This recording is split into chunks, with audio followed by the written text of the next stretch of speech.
Tonight, displaced residents learned it will be months before they can return to their units at 235 Gosford after a devastating fire earlier this month.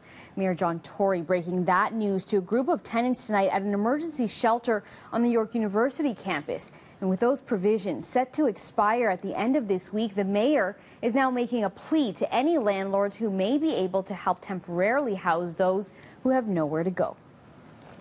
We are in need of apartments. The ones that would be preferred would obviously be in the northwest part of the city because these people in many cases work up here. They're certainly used to living up here. The kids go to school up here. And so while we'd be getting the landlord to reach out to their network of people they know in the apartment business, we would ask anybody who has rental accommodation that could make it available to one of these families for what might be a few months to let us know. The city's policy and the Red Cross's policy is providing for the immediate aftermath of a disaster. So you provide for 14 days and then you see where you go from there. And so our first order of business, which I have promised them we will come back with some kind of a plan well before the end of the week indicating what is going to happen, which could include an extension of our stay at York University. More than 400 residents were left out in the cold after a fire at this high-rise near Jane and Steeles back on November 15th. One man was left dead after the blaze broke out on the 8th floor. The mayor says the fire did damage to as far as the 16th floor, and city crews will be taking a look at the site this week to help determine if there is structural damage to the high-rise.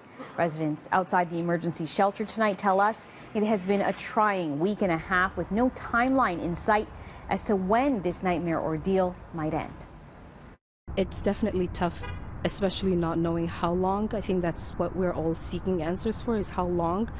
It's almost like it's a mental thing that you have to prepare yourself for. How long do we have to be in this, position, and what do we do from here onwards? Not everybody is lucky enough to be in a hotel, but what happened to the people who are inside, who they're trying to find place for Friday, when they have to leave on Friday? And even when my insurance run out, what will we do in that building? It's under $1,500 for a 2-bedroom, including hydro and parking.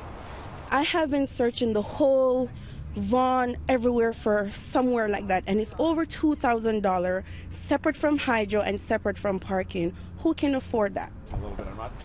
Now, the mayor has pointed out that the onus will fall on the property manager, Ron K. Management, to take care of displaced residents after this Friday, but the city is ready to assist. His office will be putting out more details tomorrow on how those offering accommodations can get connected to tenants.